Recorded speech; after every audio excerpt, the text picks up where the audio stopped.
한 죄수가 탈옥을 했습니다. 그런데 이 죄수가 스스로 다시 복귀를 해버린 거예요. 텔레비전에서 난리가 났죠. 탈옥을 했으니까. 그런데 더 난리가 난 거예요. 돌아와 버렸으니까. 그래서 기자들이 인터뷰를 요청을 했습니다. 어쩌다가 스스로 돌아오게 되었느냐. 그랬더니 이렇게 얘기를 하는 거예요. 아내를 보려고 방문을 살며시 열었는데 아내가 다짜고짜 하는 말, 당신 8시간 전에 탈옥했다며 왜 이제 왔어? 그때부터 바가지를 긋기 시작하는데 차라리 감옥이 낫겠다. 그래서 돌아왔다는 거예요. 사랑하는 성도 여러분, 오늘은 부부주일입니다. 우리가 이러려고 결혼했는가? 정말 이 아내의 본심은 뭐였을까? 당신이 탈옥을 했다는데 지금 내가 얼마나 조마조마했는지 아세요? 어디 다치지 않았어요? 이런 이야기를 하고 싶었겠죠. 그런데 습관적으로 그냥 튀어나가 버리는 이 바가지, 우리 부부들의 대화가 혹 이런 식은 아닙니까? 제가 그렇습니다. 아내한테 최선을 다해 주려고 막 하는데 결국은 그게 독이 되어버리고 마는, 그래서 부부 생활이 어렵다 하는 것은 아닌지요. 우리 같이 한번 따라해 봅시다. 세상에 문제는 없다. 문제 부부가 있을 뿐이다.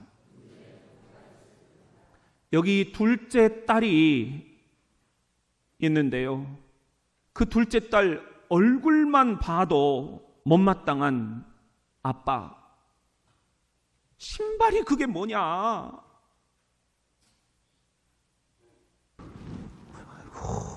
신발이 그게 뭐냐? 빨 거예요. 네. 신발을 사서 한 번도 아직 안 닦은 모양이구만. 아버지와 다투고 집을 나가 이모 집에서 생활하는 둘째 딸을 며칠 만에 봤는데도 대뜸 잔소리부터 한다.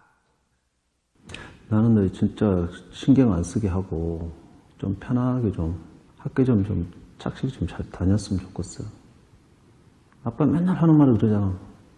착하게 살고 학교는 학교 부지런히 다니고 공부 잘하란 말 안 한다고. 너네들한테 부담 준 거 없잖아. 너한테 부담 준 거 뭐가 있어? 응? 그만큼 편하게 해주면 되는 거 아니냐? 얼마나 더 편하게 해줄까? 아빠가 생각하는 편한 거랑 제가 생각하는 편한 거랑 다른가 봐요. 그래서 저는 이때까지 집에서 살면서 편했다고 생각한 적 없거든요. 아빠도 10살 때부터 할아버지가 지게 맞춰줘 갖고 나무러 다녔어, 산에. 농사일 있으면 학교를 못 가고 농사일 했어. 그렇게 어렵게 컸어. 힘들게. 너네들한테는 안 그러고 싶어. 나 그게 원인이 돼서 너네들 돈 달라고 하면 착착 줬어. 내가 돈이 없어도 어떻게 하든 너네들 해달라는 다 해줬어. 학교 다니게끔 해줬다고. 내가 그렇게 못 해봤기 때문에. 아버지의 진심은 딸이 성실하게 학교를 다니길 바라는데 자꾸 엇나가는 것 같아 속상한 것이다. 내가 나한테 무리하게 부탁한 게 뭐가 있냐? 한번 얘기하고. 조금만 뭐 바라는 식으로 말을 하시잖아요. 그럼 그거부터가 숨이 막혀요. 다른 사람들이 그런 거 아무 상관이 없는데 아빠가 그러면 꼭 그렇다니까요? 저도 왜 그런지 몰라요. 나가 괴물로 보이냐? 그냥 답답해요. 아, 그렇게 괴물로 보여? 아니요? 진짜로는 어디다가 다 팔고 싶으면 팔고 싶어. 팔 수 있다면은. 아빠 그런 소리 자주 알아? 하시잖아요. 그럼 제가 뭐가 돼요? 아빠도 저 못 믿으시죠? 저도 못 믿어요. 믿지 마. 믿지 마라고. 안 믿고 있어요?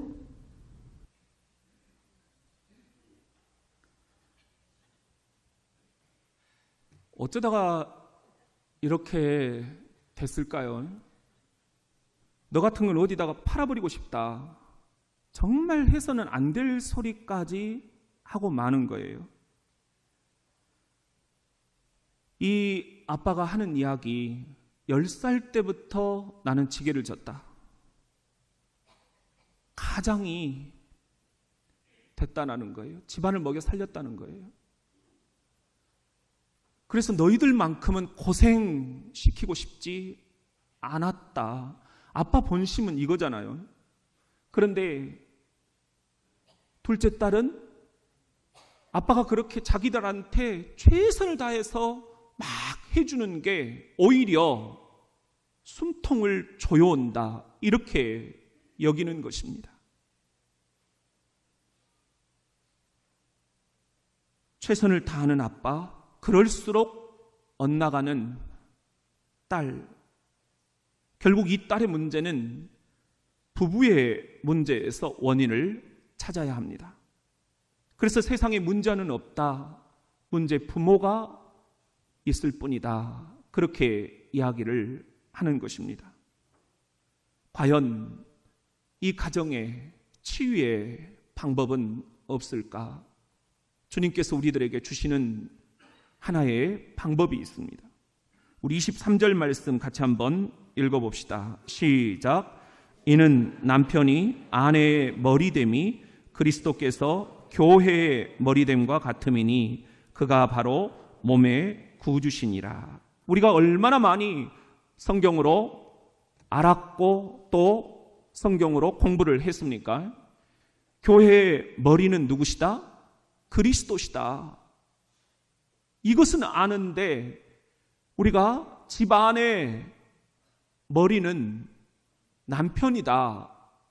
이것은 자꾸만 놓친다는 거예요. 남편이 아내의 머리라는 것, 이것이 가정의 영적 질서라는 것입니다.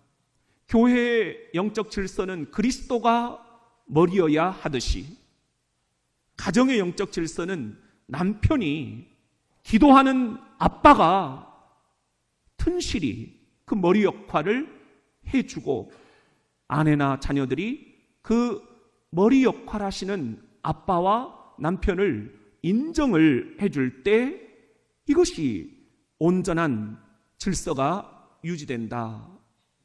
2000년 전의 복음이 오늘 그 영향력을 제대로 발휘하고 있는가? 여기서부터 문제가 꼬이기 시작하는 것은 아닌가? 문제 집안을 들여다보면은 대부분 아내의 머릿속에 남편이 없습니다. 놀랍게도 그것은 사실입니다. 대부분 아내의 머릿속에 누가 있죠? 자식이 있습니다. 온통 자식 걱정입니다. 그럴수록 자식들은 숨통이 조여온다. 그렇게 얘기를 하니 이게 도대체 무슨 말이람? 우리 아들이 그러더라고요. 저희가 부부싸움을 한참 할 때에 이제 끝나고 너무 미안해가지고 애들한테 무릎을 꿇고 정말 미안하다. 정말 미안하다. 못 볼 걸 보여줬다. 그랬더니 우리 애가 딱 한다는 소리가 엄마 아빠나 잘하세요. 그러니까 우리한테 사과하는 것도 귀찮다는 거예요. 맨날 그놈의 패턴이 반복되니까. 제발 두 분이나 행복하게 사세요. 우리 걱정하지 마세요. 성경의 핵심을 우리 애가 꿰뚫고 있더라니까요. 여러분, 자녀에 대한 지나친 불안, 자녀에 대한 지나친 기대, 이것이 자녀의 숨통을 조여옵니다. 자녀는 그럴수록 더 엇나갈 뿐입니다. 자녀들은 절대로 내 것이 아닙니다. 하나님이 내게 잠시 위임해 주신 것 뿐입니다. 내가 이제 좀 써야겠다 싶을 때 여기 제가 잘 유아세례 주고 교회 학교에서 공부 잘 시키고 건강하게 키워놓았습니다. 주님, 이 아들을 이제 사용하소서, 이 딸을 이제 사용하소서 언제든지 내드릴 수가 있어야 됩니다. 절대로 자녀는 하나님의 것이지 우리 것이 아니기 때문입니다. 오늘 우리의 자식들은 때가 되면 언젠가는 우리 곁을 떠나게 되어 있습니다. 주님이 그런 말씀을 31절에 이렇게 하십니다. 시작. 그러므로 사람이 부모를 떠나 그의 아내와 합하여 그 둘이 한 육체가 될지니. 결혼이라는 게 뭐냐? 사람이 부모를 떠나는 것이다. 이 첫 번째 동사가 떠난다예요. 그런데 떠나지를 못하니까 결혼이 아니에요. 여전히 부모에게 의지하고 부모들은 떠나 보내주지를 않는 거예요. 결혼을 시켰는데 여전히 내 품 안에 자식인 거예요. 그것은 너무나 비극입니다. 떠나서 두 번째 동사가 아내와 합하다라는 거예요. 아내와 합해야 되는데 우리 침대에 시어머니가 함께 누워있는 그런 형상입니다. 이게 우리 현대인들의 가정을 망가뜨리고 있다는 것입니다. 하나님의 섭리는 떠나 보내는 것입니다. 하나님의 신비는 우리가 부모를 떠나 아내와 합하는 것입니다. 그래서 우리 둘이 한 육체를 이루어 알콩달콩 행복하게 사는 것입니다. 이것을 자녀들이 보고 싶어 하는 것입니다. 그런데 우리는 우리 부부가 행복하게 사는 것에는 관심이 없습니다. 어떻게든지 자녀에게 집착을 하려 합니다. 우리 자녀들이 바라는 게 진정 뭘까? 한번 생각할 수 있는 오늘이 되었으면 합니다. 엄마 아빠 제발 싸우지 말고 서로 두 분끼리 잘해주면서 행복하게 사세요. 그 모습 보고 싶어요. 그 모습만 보면 우리는 자연적으로 행복해져요.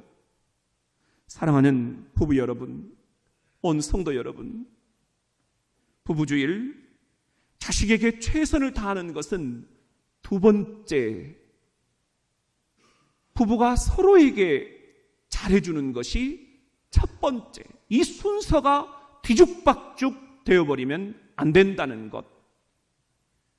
그래서 때로는 이 순서가 바뀌어가지고 기차가 앞과 뒤가 서로, 남편이 아내가 서로 최선을 다한다, 달려간다 하지만 그 최선이 때로는 독이 될 수 있다라는 것. 여러분들의 가정은 지금 어떻습니까? 우리 같이 한번 따라합시다. 오늘 내가 설거지했다. 가족이 모두 모이는 밤 공습경보가 울립니다.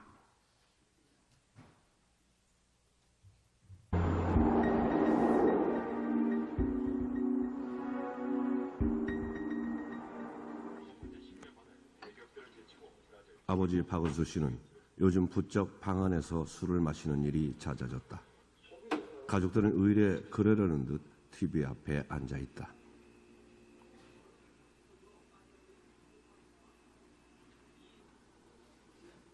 늦은 밤, 고등학생인 둘째 딸이 들어선다.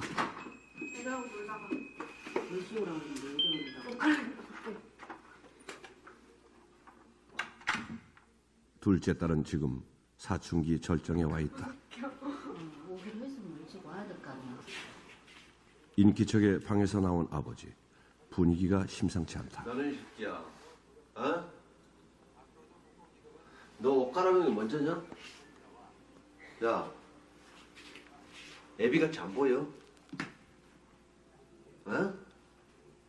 먼저 딱 왔으면, 어? 왔다고 인사부터 해야 되는 거 아니냐? 맞아요. 나한테 인사했어? 여태까지 집에 들어와서 엄마한테 인사하고 아빠한테 인사하고 항상 그랬는데 오늘 하루 안 그러셨다고 지금 그러시는 거잖아요. 왜 안 하는데? 불편한 옷 입고 있었어요. 그럼 한복 입고 저 큰절하려고? 그건 아니잖아. 뭐 한복 갈아입고 뭐 큰절해? 늘 그렇듯 싸움은 사소한 곳에서 시작된다. 오늘은 둘째 딸이 인사를 하지 않아서였다. 아버지의 분노는 이내 걷잡을 수 없이 폭발한다. 이래서 집에 오기가 싫은 거예요. 주둥아리 닥쳐 존말할 때 확 그냥 꼬박꼬박 말대꾸하던 둘째 딸이 급기야 울음을 터뜨렸지만 한 번 끓어오른 아버지의 화는 좀처럼 사그라지지 않는다. 뭐 하는 거야 지금? 결국 짐을 챙긴 둘째 딸은 현관을 박차고 나가버린다. 일 안 와!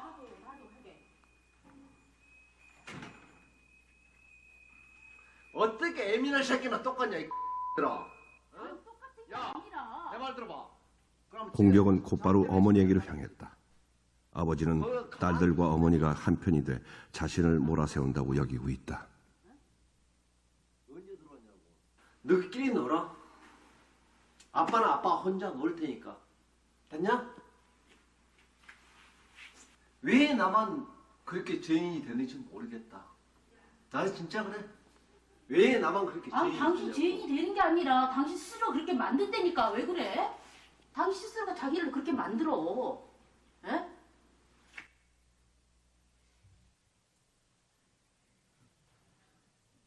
여러분들은 어떻게 생각하십니까? 눈만 마주쳐도 고성이 날아가는 이 가족을 질리게 하는 남편, 사춘기 딸의 반항과 가출, 이것이 남의 이야기가 아닙니다.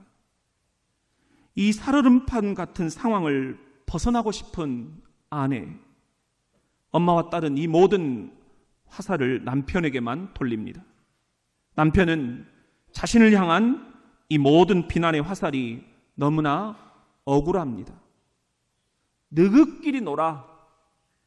아빠는 아빠 혼자 놀 테니까. 왕따가 된 남편, 왕따가 된 아빠, 딱 죽어버리고만 싶은데 남편의 이 말 한마디에 저도 마음이 무척 무너지더라고요. 도무지 대화의 접점을 찾을 수가 없는 이 벼랑 끝 가족, 이 벼랑 끝 부부, 이 두 사람은 꼭 싸우자고 결혼한 부부 같습니다. 이러려고 내가 결혼했을까? 서로의 아킬레스건을 찾아서 비수를 꽂는 이 부부, 너무 섬세하고 너무 불안감이 많은 이 남편과 너무 단순하고 너무 털털한 이 아내, 뭔가 뒤바뀐 것 같습니다. 서로의 성격 차이가 처음에는 너무 매혹적으로 보여서 결혼까지 했건만 이제는 그것이 서로가 최선을 다하고 있는 그 모습이 숨통을 조여옵니다. 정반대 방향으로 돌진하고 있는 이 기차의 앞과 끝, 안타깝게도 이 부부 또한 그 최선이 독이 되어 있습니다. 치유의 방법은 없을까요? 오늘 주님께서 우리에게 두 번째 방법을 말씀을 하십니다. 28절입니다. 시작. 이와 같이 남편들도 자기 아내 사랑하기를 자기 자신과 같이 할지니 자기 아내를 사랑하는 자는 자기를 사랑하는 것이라. 여기 보면 남편들도 자기 아내를 사랑하기를 그랬어요. 아내는 남편의 사랑을 먹고 산다 하는 것입니다. 그러기에 우리 남편들은 아내에게 끊임없이 사랑한다라고 표현을 해주어야 한다는 것입니다. 말 안 해도 알잖아. 절대로 모른다는 것입니다. 또 표현해 주기를 애써 기다리고 있다는 것입니다.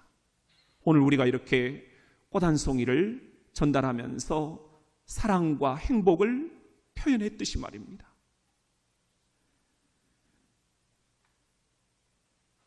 사랑을 표현할 수 있는 감정놀이 가운데 하나가 설거지입니다. 제가 어제 저녁에 설거지를 하고 왔어요.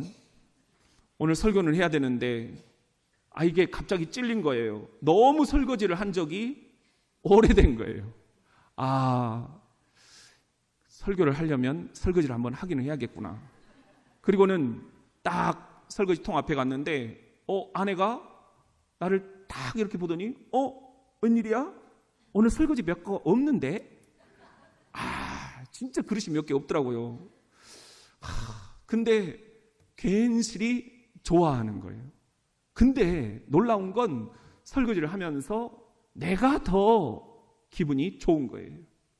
이렇게 좋은데 내가 왜 자꾸 안 해줬지? 저는 고등학교 때부터 자취를 했어요. 그때는 이제 연탄구멍, 그리고 또 고추장에 물 말아서 먹는 그것이 유일한 밥이었어요. 그러다 보니까 설거지하는 것도 귀찮아서 학교 갔다가 올 때까지 그냥 이렇게 바켓에다가 쌓아놓고 일주일 동안 설거지를 안 하고 그랬었어요. 그때 제 생각은 고등학교 때도 그렇고 대학교 때도 그렇고 결혼만 빨리 하자. 그리고 이 설거지에서 해방되자. 그거였어요. 진짜 결혼과 동시에 딱 손을 떼버렸어요. 그리고 어제 오랜만에 설거지를 하는데 정말 내가 왜 이런 걸 제대로 안 해줬나 싶더라고요. 내가 행복해지더라고요. 오늘 말씀이 그거예요. 남편이 아내를 사랑하는 것은 자기를 사랑하는 것과 같다. 그런 말씀이에요. 내가 나 자신을 사랑하는 방법이 바로 이렇게 아내를 사랑하는 것과 다 양술에 박히구나. 같이 굴러가는 거구나. 설거지가 사랑 표현의 감정놀이라고 한다면 서로의 차이를 사랑해 주는 것도 매우 중요한 감정놀이입니다. 남자가 2000단어 그리고 여자가 6000단어를 해야 입술의 근육이 풀린다는 거예요. 근데 그건 시작이에요. 어떤 아내가 전화통을 붙잡고 1시간 동안 전화를 했어요. 남편이 계속 사인을 줬어요. 이제 좀 끊어라. 아내가 딱 끊으면서 하는 말, 우리 집사님 자세한 것은 내일 교회에서 보자 얘기하자. 아직 이제 시작인 거예요. 1시간은. 근데 어느 날 이 아내가 30분 만에 전화를 딱 끊는 거예요. 남편이 깜짝 놀래가지고 웬일? 잘못 왔어. 잘못 온 전화하고도 30분을 얘기할 수 있는 게 우리 아내들입니다. 차이가 있다라는 거예요. 이런 차이를 사랑해주자 하는 것입니다. 얼마나 사랑스럽냐 하는 거예요. 여러분, 이렇게 사랑 표현을 안 해주면 결국은 후회를 하게 됩니다. KBS에서 8,449명을 대상으로 다시 태어난다면 현재의 남편과 결혼하겠습니까? 아내들에게 물었습니다. 72%가 절대 안 한다. 우리 남편들 큰일 났어요. 이게 우리 아내들 마음이라는 거예요. 질렸다는 거죠. 질리면 끝입니다. 근데 우리 아내들에게 좀 부탁하고 싶어요. 그냥 본심이 그렇더라도 그냥 말이라도 당신이랑 꼭 하고 싶다라고 그렇게 얘기해 주면 안 돼. 절대로 다시 태어날 리가 없기 때문입니다. 그거 그냥 얘기해 주면 안 되냐는 거예요, 여러분. 우리 신혼이란 한쪽은 신나고 한쪽은 혼나는 것이다. 그렇게 얘기를 합니다. 남자는 그냥 모든 게 신나요. 설거지도 안 하죠. 그냥 다 밥 차려주죠. 너무너무 좋아요. 밤마다 너무너무 좋아요. 근데 아내 입장에서는 밥 해줘야죠. 빨래 해줘야죠. 애기 낳아야죠. 애기 키워야죠. 그렇다고 또 직장 생활도 또 같이 해야죠. 할 일들이 너무 많습니다. 정신이 없어요. 정신이 없습니다. 그러니까는 한 아내가 택시를 탔는데 아기를 안고 양손에 물건을 들고 내가 지금 어디 가고 있지? 잊어버린 거예요. 그리고 택시 기사한테 아저씨 제가 아까 어디 간다고 하면서 탔죠? 그랬더니 이 기사 아저씨가 아줌마 언제 타셨어요? 다들 정신이 없어. 부부싸움을 학자들은 평균 48번 정도 한다고 그래요. 그러면 생일이 있는 주간 빼고는 매주 부부싸움을 한다는 것입니다. 칼로 물베기라고 하지만 여러분 이 부부싸움이 얼마나 가슴이 아파요. 그래서 우리가 잘 싸우는 법을 배워야 된다. 그렇게 얘기를 합니다. 안 싸울 수는 없고 잘 싸워서 우리 자녀들이 보았을 때 우리 엄마 아빠가 싸우는 것도 멋지게 싸운다. 싸우는 것이 항상 아주 그냥 결단 나는 게 아니라 저렇게 예쁘게 화해하면서 싸움이 끝날 수도 있구나. 이런 걸 자녀들에게 보여줘야 자녀들이 우리도 나중에 저렇게 살아야지 롤 모델이 된다라는 거예요. 그런 의미에서 우리가 부부싸움에 세 가지 방법이 있어요. 하나는 우리 서로가 남편은 남편대로 아내는 아내대로 각자의 감정, 각자의 가치관에 따라서 최선을 다해서 싸우는 것, 이것은 기차의 양 끝을 서로가 물어 땡기는 것과 같습니다. 이 최선은 독이 되고 맙니다. 두 번째 부부싸움은 서로가 서로 마주보고 서로가 질리는 겁니다. 그냥 보기도 싫은 거예요. 꼴 보기도 싫은 거예요. 세 번째 부부싸움은 이럴 수도 있지. 그러면서 삼각형을 이루어가지고 부부가 함께 작전 타임을 거는 것입니다. 여보, 우리 작전 타임. 그리고 그때마다 가정에서 십자가를 바라보면서 우리 부부를 위해서 돌아가신 예수 그리스도를 바라보는 거예요. 함께 바라보기, 이것이 부부싸움을 건강하게 할 수 있는 비결입니다. 사랑하는 부부 여러분, 성도 여러분, 이 부부주일 우리가 잘못된 방향으로 최선을 다하면 그것은 때로 독이 됩니다. 지금 여러분은 어떠십니까? 우리 같이 한번 따라합시다. 남편은 존경을 먹고 산다.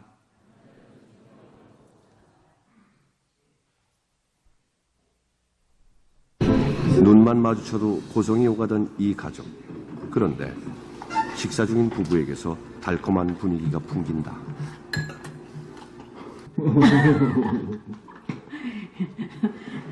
쑥스럽게 진짜. 맛있으시죠?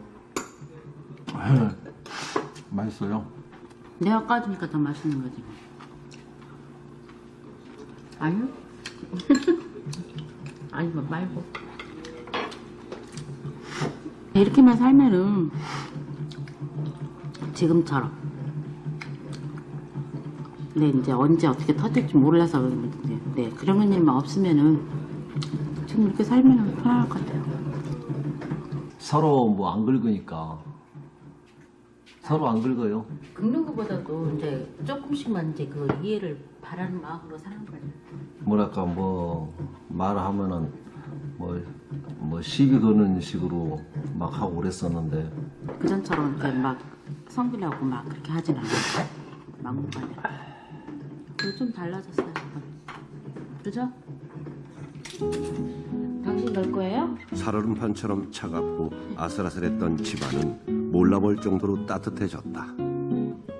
부부가 찾은 변화의 열쇠는 무엇이었을까? 사이 좋아진 것 같아요. 교수님이 얘기해 준 게 참 많이 도움이 됐어. 그게 내 감정만 얘기했지 상대방이 어떤 감정이라는 건 기분 나쁘다는 걸 알지만은 그 사람이 왜 기분이 나쁜지 그 생각을 안 하고 그냥 내 기분이 나쁜지. 그게 그것 때문에 많이 달라진 것 같아요. 이젠 눈만 마주치면 절로 웃음이 터지는 부부. 각방을 쓰던 부부는 얼마 전부터 같이 지낸다고 한다. 지금의 마음가짐이 계속 이어질지 알 수 없지만 변화의 가능성을 발견한 것만도 큰 수확이다.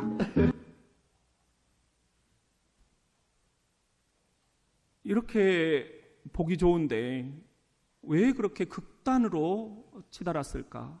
각자 자기가 원하는 그 가치관대로 최선을 다해서 달려갔는데 그것이 독이 되었기 때문입니다. 여러분, 여기서 남편이 이런 이야기를 하잖아요. 이제는 서로 시비를 걸지 않는다. 남자는 무엇으로 사느냐? 여자는 남편의 사랑을 먹고 사는데 남편은 아내의 존경을 먹고 삽니다. 존경을 먹고 산다는 게 뭡니까? 자존심을 긁지 않는다는 거예요. 알량한 자존심이다 그러는데 사실 그 알량한 자존심 하나로 우리 남자들은 삽니다.